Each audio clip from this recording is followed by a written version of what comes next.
Bloomberg is out this morning to shill Tesla, which is somewhat surprising, but a lot of really good notes out this morning from Bloomberg. First, Tesla's self-driving technology could be safer than Waymo's, given its vast mileage data collected.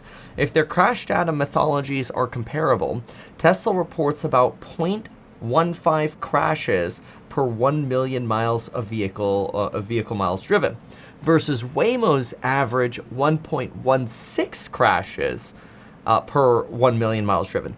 Now, I'm just going to throw in my comment here that Waymo has literally no driver. Tesla, you've got, this is the crash rate on autopilot.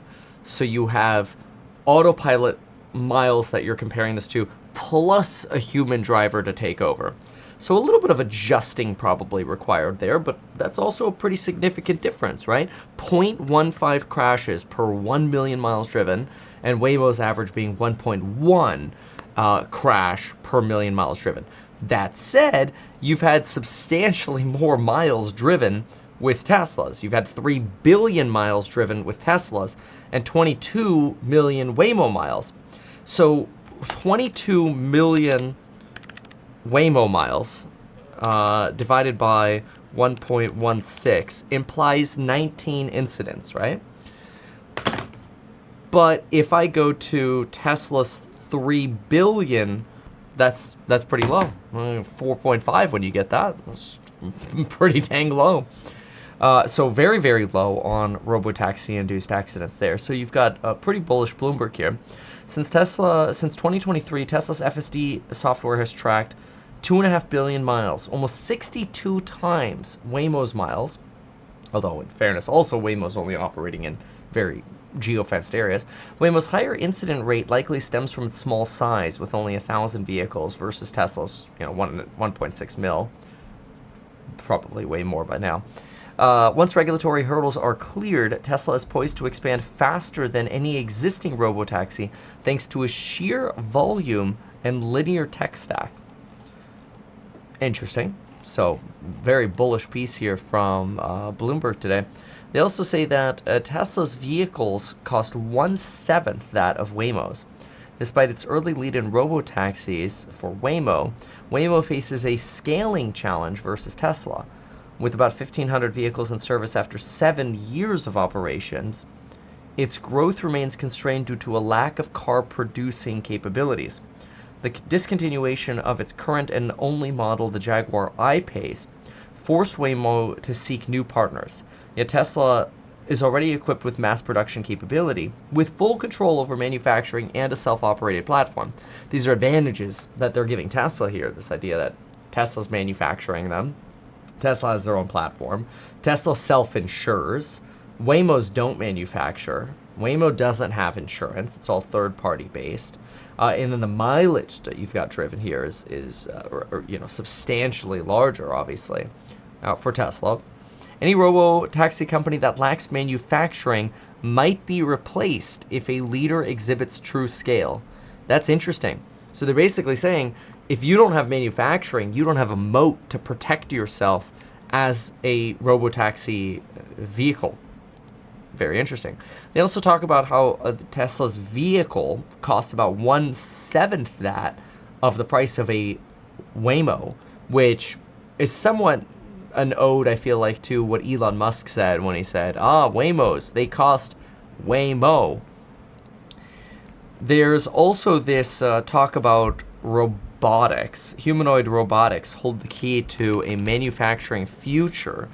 They, in here, say the robots are coming, especially in manufacturing, and that human robotics are the only solution to being able to manufacture more because companies simply can't hire enough people at an affordable level. So, in other words, you want to revive U.S. domestic manufacturing? Maybe you need the robots to do the work. The broader picture doesn't scream worker shortage and get me robots now, except in manufacturing.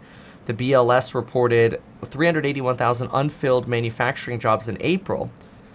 That's a lot. With some reports quoting 450,000 vacancies in manufacturing.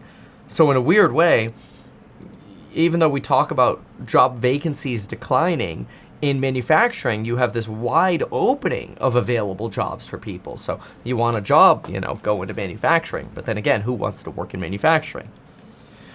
Looking at those unfilled factory positions, it's hard to turn that one around. The solution is robots. AI and robots combined to get manufacturing plants to fill those vacancies required with robots. This sets the stage for a Tesla Optimus push, especially with Tesla being one of the front runners in humanoid robotics, in addition to like Figure or Anthropic or others. And then, of course, the Chinese have a bunch of robots too, with Amazon talking about potentially using humanoid robotics to partner with human drivers, which is kind of wild that we'd have humanoid robotics delivery packages before we have robo-taxis, at least broadly, self-driving cars. You've got, beyond FSD, right? This idea that you could buy a Chinese humanoid robotic and have it basically deliver boxes in a neighborhood at the same time as the driver is delivering boxes. So you try to sort of double up your delivery efforts here. Somewhat interesting. Let's see here. We've got, last week, Tesla filed a lawsuit against another engineer about former IP that was stolen from the hand sensors. We covered that story. Honestly, I mean, just reading the Tesla complaint, it doesn't look good for that person who stole the stuff. I mean, Tesla seems to have all the receipts to show when this individual accessed sensitive Tesla information. Also been tracking Agility Robotics Digit. Bloomberg reported more than a year ago that Amazon was piloting a 5'9" humanoid in a Seattle warehouse, picking bins off shelves and ferrying them to conveyors. That's separate from that Chinese robot. The CEO of that company said that Digit is already working alongside people at Amazon and logistics for dull and repetitive tasks that most humans seek to avoid, and that it's not science fiction and it's already happening. It's pretty remarkable. And again, that's one of the advantages that Tesla has. It's not so much the robotic technology, it's who can actually manufacture all the robots. And I think that's one of the reasons why we've seen Tesla perform so well really over the last couple years here in their sort of recovery coming out of the 2022 crash, is mostly because there's so much enthusiasm around robotics and the potential that Elon's legacy in government was able to pave the way for humanoid robots or self-driving robo-taxis with more broad adoption. So it makes sense because Tesla not only having the AI or the concepts, the actual servos to operate robotics or whatever, they have manufacturing, which unfortunately is terrible in high interest rate environments selling to consumers. Fortunately, a lot of robotics, if we're going to fill manufacturing jobs, don't need to be sold to people, right? Like selling to people, it generally requires lower interest rates. Look at the solar industry, look at Tesla stock during the highest of interest rate environments. It's challenging. But if you can potentially open up a vertical of manufacturing for the government, like a military defense contractor, or you open the door to manufacturing for really rich corporations, like what we've seen with Google and Meta and Microsoft buying from TSM, NVIDIA chips and otherwise. Well, now all of a sudden you're manufacturing for a very rich cohort. And I would argue that, manufacturers in America, especially if you combine Donald Trump's full depreciation benefits, robots in a few years could be very interesting. Because you could buy a robot for $25K or whatever, fully depreciate it year one thanks to Donald Trump's, big beautiful bill and capital infrastructure incentives. And now you look and go, okay, well, who's actually making the robots? Well, you can get a Chinese robot or you could get a Tesla-made robot. And then that's kind of where, price is really going to be the war. Tesla's basically the only US-based mass manufacturer for robots that we could tell at this point. There are plenty of prototypes, but beyond that, it's going to be China. And so then the question becomes, are we going to import Chinese robots, or are we going to prevent the importation of Chinese robots like we prevent the importation of Chinese cars? I mean, if we are to say that, companies will just buy Chinese robots instead of US robots, well, then why don't we all have Chinese cars? Well, because we've been protecting our U.S. industry through protectionist policies, and it's possible the same thing could happen with Tesla. So that said, I still think the valuation is a little bit stretchy for Tesla. We've thought this for a while. The manufacturing business is maybe worth, at the moment, based on sales today, $1.40 a share, $140 or so, which gives you about $190 of premium for that future potential in manufacturing for robotics, along with obviously the robotaxi division. That said, kind of a good point here from Bloomberg. You've got optimistic data on safety, you've got progress on robotaxi. Obviously, I don't think it'll go as quickly as Elon pitches in terms of like broader-based robotaxi adoption, but when it comes, the one who could print robotaxis would almost certainly be Tesla over Waymo, unless they just pick up leftover inventory from like Toyotas or whatever and partner with Toyota. Although I actually feel like I did hear about a Toyota partnership between the two. That would be interesting. Let me just double check this. Toyota, Whimo. Did they ever? Yeah. See, and that makes a lot of sense. Look at that. This just happened. Oh, and I've been on this page before. I've highlighted this. Whimo and Toyota outlined strategic partnership. So to me, this is a way of saying, like, Whimo is realizing that Tesla is coming, and the advantage Tesla has is manufacturing. Well, we already import a lot of Toyotas. So could Toyota be the manufacturer for those robotaxis? And then you wonder, could someone like a TSM, basically, Taiwan Semiconductors, could they get into manufacturing robots to where it's not necessarily Chinese companies, but sort of like Chinese adjacent, right? I suppose if we're talking about Taiwanese manufacturing, some OG Chinese would say that's also Chinese manufacturing, but then we get into a whole geopolitical issue, and we don't need to go down that road. So, but honestly, broadly bullish there on Tesla. I will say, again, I think this already. This is old news. I think the market is a little frothy right now. But let's take a look at Tesla's current valuation, where we sit. So I want to just see, because the estimates for Tesla's growth have really been rising over the past few, I would say about 8 weeks or so. It seems like every time I load up a financial analysis on Tesla, the Wall Street forecast for future earnings growth is just going up and up and up. So I think the last analysis I did is we were at like 42% EPS growth. Current estimates are 50.08 plus 30.38. There we go, I did that right. Okay. 30. Let me do this again. I'll just put it down. 50.08 plus 30.38 EPS growth plus 30.18 plus 43.26 equals divided by 4. Oh, interesting. They actually got written down a little bit. So now the average 4-year forward growth is sitting at about 38.4. And so 38.4, 327 on the stock divided by 192. It's trading for 170 times divided by 38.4. Dude, Tesla's trading for a 4.4 peg right now. That's half as expensive as Palantir, and that's not anything to brag about right now. So definitely no panic in the stock market valuation, that's for sure. But very interesting to see the suits, like the doomers at Bloomberg, actually writing such optimistic things about Tesla over, Waymo, and more of like the Google, child that Bloomberg, I feel like, usually likes to prop up. Speaking of Google, by the way, I did save this piece, which I may as well just quickly mention. Oh, there goes my phone. Google search is fading. The whole internet could go with it. I thought this was very interesting. Search's rapid decline. Growth rates for U.S. search traffic has been slowing across various sectors. Oh, why, thank you.